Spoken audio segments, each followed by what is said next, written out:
안녕하세요. 동동영입니다. 오늘은 시장이 이렇게 급등락이 강하면서 내가 보유하고 있던 최고 우량주라고 생각했던 종목들이 그냥 시장의 악재로 인해서 다 같이 무너지는 그런 시장을 봅니다. 물론 시간이 지나면 좋은 종목들은 다시 그 자리를 회복을 합니다. 그렇지만 내가 항상 그 우량주를 가지고 있다는 보장은 할 수 없는 거거든요. 그러니까 시장에서 잘 가다가 악재가 터지고 지수가 하락하고 다시 올라갈 때 내 종목이 생각보다 안 올라갈 때가 있어요. 그러면 이제 걱정이 되는 거죠. 시장의 지수는 강하게 반등하면서 다른 종목들은 다시 회복하고 더 위로 강하게 올라가는데 불구하고 내 종목은 분명히 잘 올라갔었는데 이게 지금 또 다른 종목 갈아타야 되나 지금 현재 그 손실 구간인데 어떡하나 이런 고민을 많이 하시게 됩니다. 그래서 저는 오늘 같은 경우에 이제 단기적인 매매와 중장기적인 매매에 대해서 좀 이야기를 좀 하고자 해요. 자, 중장기는 참고로 지금 시장이 지수가 고점 대비 저점까지 딱 한 7일에서 한 18일 정도 동안 마이너스 한 20% 정도가 빠졌습니다. 근데 이 마이너스 20%보다 덜 빠진 종목들, 강한 종목들이 있어요. 자, 네페스라든지 그리고 셀트리온 뭐 헬스케어라든지요. 그리고 제가 좀 봤는데요. 한 몇 가지 더 볼게요. 제가 좀 정리를 좀 해봤었는데 어떤 게 있나요? 네, 여기 또 있어요. 덕산네오룩스 있었고요. 그리고 KPS도 있었습니다. 그리고 좀 약간 처지는 게 뭐냐면 이제 파인테크닉스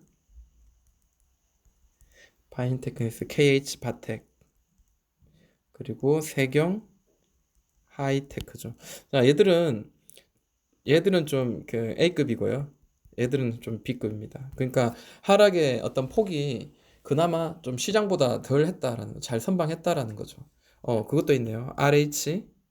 RFHIC도 강하게 잘 버텨주고 있는 상황이죠. 자, 근데 제가 말씀드리고 싶은 거는 이렇게 잘 가다가도 결국 시장이 무너지니까 어때요? 이 뭐 좋은 우량주 이런 실적 관계없이 다 같이 무너지는 시장이죠. 근데 무너진 데 불구하고 이제 코땡땡 관련주는 어때요? 관계없이 오를 때는 또 올라요. 얘들은 뭐 어제도 마이너스, 오늘도 마이너스 이렇게 이틀, 3일 연속으로 떨어져도 코땡땡 관련주들은 돌아가면서 조금씩 상승이 나온다라는 거죠.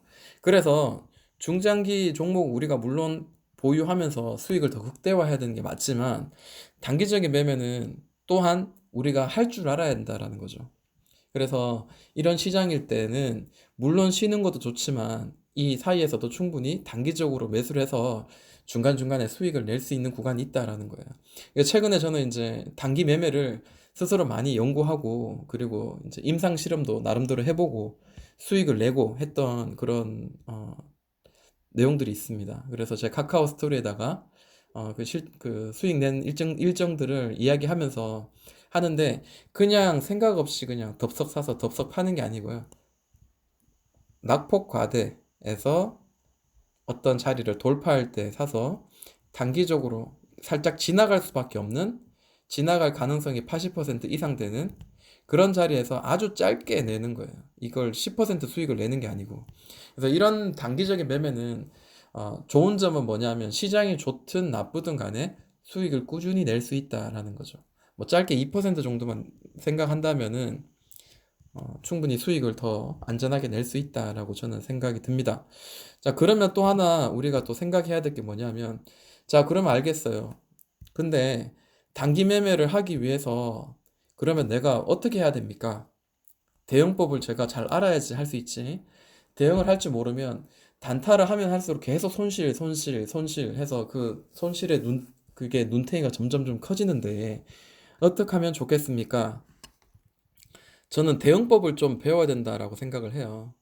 대응법. 저도 물론 지금 배워가고 있는 상황입니다만, 자, 대응법을 배우는데, 이 대응법을 배우면 우리 일봉상으로 우량주들도 굉장히 도움을 받습니다.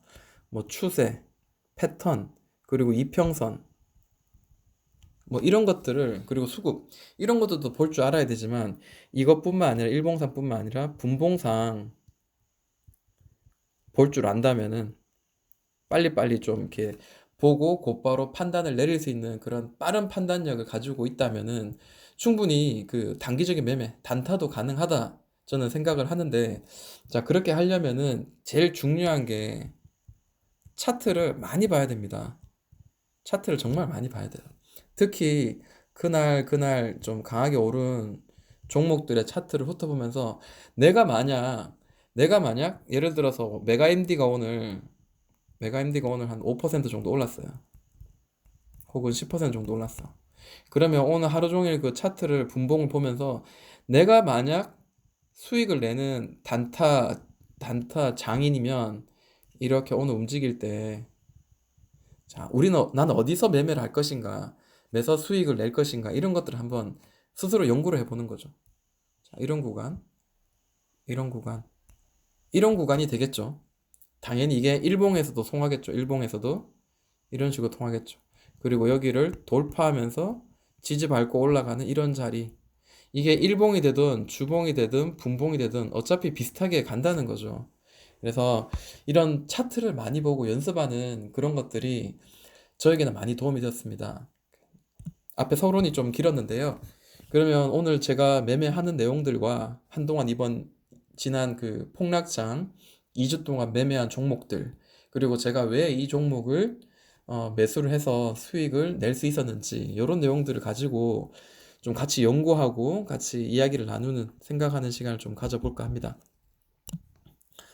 자, 최근에 이제 제가 수익을 낸 단기 매매들입니다. 보시면은 어, 언제죠? 자, 3월 4일, 이때도 물론 폭락의 장이었죠. 폭락의 장이었는데, 자, 이런 구간, 돌파하는 구간 매수를 했고, 그 다음에 신한주주도 밑에서 보세요. 32,650원을 하나, 둘, 셋, 네 번째 두드리다가 다섯 번째 긴 양봉으로 꽉 채우면서 딱 터트리는 이런 자리가 있었죠. 근데 많은 분들이 좀 잘못 이해하고 계신 분들이 있어가지고, 제가 좀 그거를 좀 수정을 해 드리려고 그래요. 뭐냐면, 이런 자리에서 일봉도 마찬가지예요. 자, 이런 박스의 구간을 옆으로 횡보하면서 매물대를 계속 치다가 돌파가 나오죠. 이 돌파가 나올 때 이 거래 대금 있잖아요. 거래량 혹은 거래 대금이 이 횡보하는 구간보다 나왔던 제일 큰 거래 대금 거래량보다 훨씬 더 많이 나와야 된다. 그러면서 돌파해야지 이게 좀 더 신뢰할 수 있는 돌파다라고 이야기를 하시는데, 저는 그거 아니라고 생각을 해요. 물론 이렇게 매매하시는 분이 굉장히 많지만 저의 개인적인 관점은 그렇습니다. 실제로 이렇게 돌파 매매들을 많이 해보니까 이거 안 맞아요.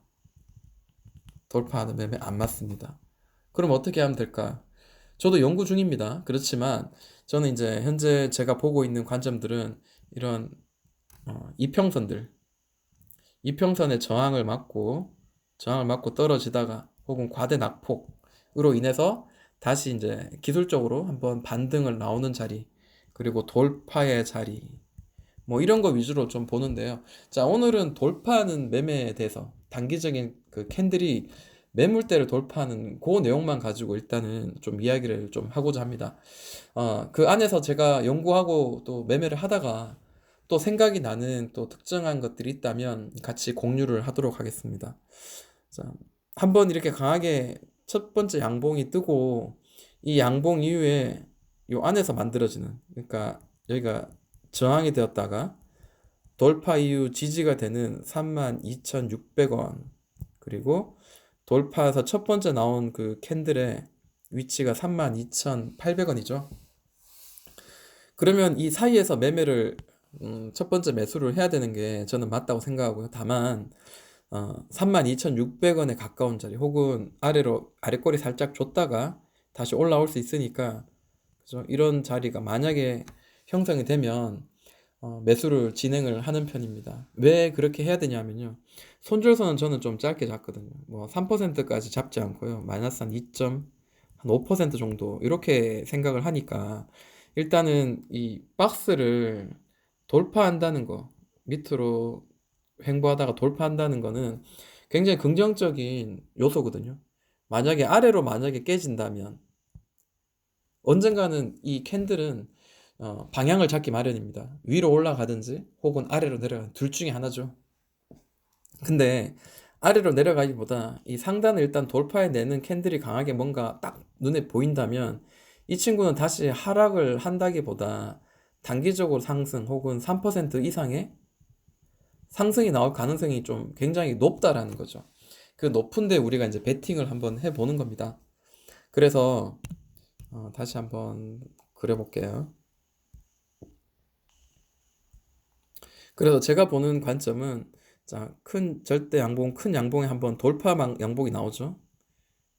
자, 이런 신뢰할 수 있을 만한 장대 양봉이 나오면서 돌파가 만들어진다면 그 다음엔 요 사이에서 매수를 하되 자, 여기까지 자리를 안 줄 수도 있어요. 그렇기 때문에 저는 한 두 번 혹은 세 번 정도 나눠서 매매를 하는데 예를 들어서 300만 원을 내가 한 종목당 넣을 수 있다면은 1차적으로 그 다음 매수가 보면 여기 아래 꼬리가 보이죠? 그 다음 캔들에서 충분히 여기서 이제 1차 매수를 하는 거예요.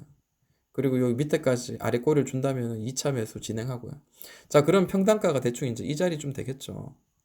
그럼 여기서 마이너스 3%, 그죠? 여기는 손절 가격이고요. 그리고 이 자리에서 플러스 3% 그러면 이 자리겠죠. 네. 그러면 우리가 수익을 내고 뭐 손실을 이렇게 결정을 할 때 있어서 매수의 가격이 매수가가 낮을수록 우리가 손실은 줄이고 수익을 더 낼 수 있는 그런 상황이 더 쉽게 연출된다라고 생각을 하시면 좋을 것 같아요. 자, 신한지주도 봤고요. 또 종목이 또 있나요? 제넥신. 자, 제넥신은 뭐 이렇게 보니까 정신이 없죠. 사실 제넥신은 일봉으로서는 굉장히 좀 FM적으로 움직이고 굉장히 완벽한 종목이었습니다. 게다가 이제 미국에서 이제 열릴 암학회 관련주였는데요. 자, 오늘 같은 경우에도 어제 같은 경우에도 굉장히 강하게 떨어졌어요. 다른 종목들은 어제 강하게 반등이 일어났어요, 사실은. 근데 이 종목은 오히려 더 마이너스 음봉이 나왔고, 자, 이렇게 떨어졌어요. 이렇게 올랐을 때는 그 암학회 관련주에 대한 기대감으로 올랐죠. 보통은 이제 이렇게 되면 아래로 떨어졌다가 이렇게 올라가면 미코와 같은 그런 차트의 모양을 좀 기대할 수가 있어요. 떨어지다가 저점을 높이는 이 매물대를 돌파한 이 자리죠.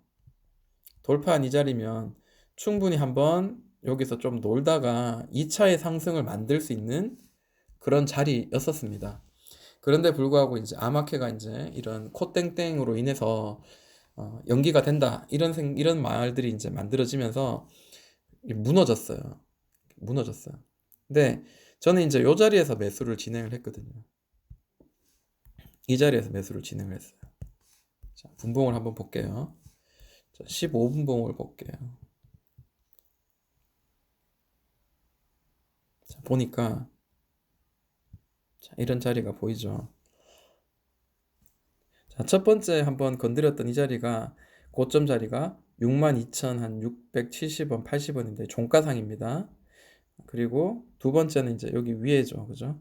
그리고 밑으로 눌렀다가 이제 돌파합니다. 근데 저는 이제 일봉도 같이 보다 보니까 63,720원이 이제 매물벽인 걸 이제 확실히 이제 인지를 하고 있는 상태에서 계속 두 번, 세 번 찌르고 최근에 이제 거래 대금이 좀 많이 붙으면서 아 이게 지금 상승의 임박이 아닌가 이런 생각을 하는 거죠. 게다가 아래에서 바닥스러운 자리에서 긴 양봉 두 개가 땅땅 치면서 나오는 이 큰 거래 대금 동반한 이 장대 양봉은 충분히 한번 돌파를 좀 생각할 수 있을 만한 그런 자리였다. 게다가 이렇게 돌파하고 난 뒤에 이렇게 올리고 난 장대 양봉 이후에 고가놀이를 하나, 둘, 셋, 넷, 다섯 캔들이 고가놀이를 하다가 탁 뚫어내는 이런 모양이었습니다. 15분봉 다시 보겠습니다. 자, 보니까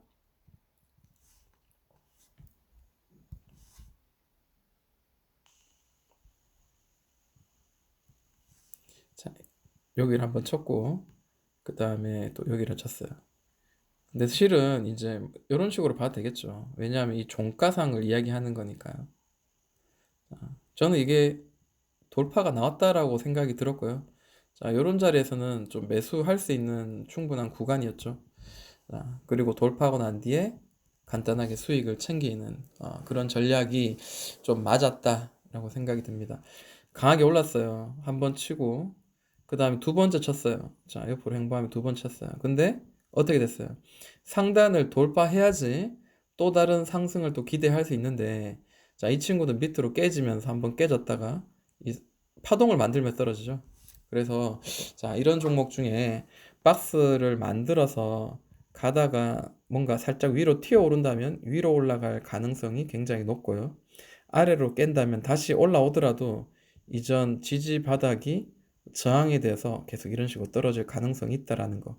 그래서 깨졌는 경우에는 여기 단기적으로 살짝 반등 나올 때 빨리 그 본전 탈출을 하는 그런 짧은 매매도, 그런 대응도 나쁘지 않다라고 생각을 합니다.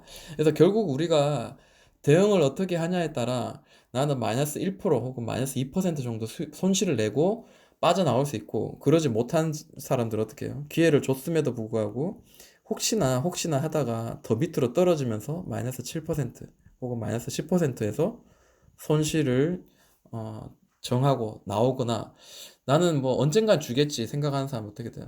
지금 제넥신처럼 지금 이 일봉의 긴 박스를 깨지고 아래까지 떨어졌어요. 자, 그럼 이거 언제 돌릴까요? 아무도 모릅니다. 정말 아무도 몰라요. 세력들도 언제 돌릴지에 대해서도 자기들도 생각을 하고 있을 거예요. 아마 연구를 하고 같이 모여서 회의를 하고 있을 겁니다. 언제쯤 홀링 게 좋은가. 그래서 저는 이런 종목들 볼 때마다 대응 전략이, 대응을 하는 것들이 굉장히 중요하구나. 대응을 하려면 차트를 많이 봐야 되는구나. 그래서 이런 경우에는 이렇게 대응하는 게 내 손실을 줄일 수 있고 혹은 수익을 조금 더 극대화할 수 있구나. 이제 이런 것들을 같이 좀 생각을 하게 되더라고요. 자, 개인 투자자님들도 좀 기술적인 것들, 물론 우량주를 찾을 때 그 종목의 어떤 펀더멘탈을 반드시 봐야 되겠지만, 기술적인 분석도 같이 겸해서 좀 본다면은 급격한 어떤 하락장에 폭락장이 나왔을 때 내가 단기적으로 수익을 챙기고 다시 이렇게 좀 현금화하는 그런 매매도 기술적인 분석이 잘 된다면은 가능하다라고 이렇게 좀 이야기를 해봅니다. 자, 오늘 여기까지 좀 마무리하고요. 이 종목, 이 영상 이후에도 월요일장, 화요일장 아침에 시초가에 좀 괜찮은 종목들, 좀 기대되는 종목들 같이 좀 나눠보고자 합니다. 자, 여기까지 할게요. 동동형하였습니다.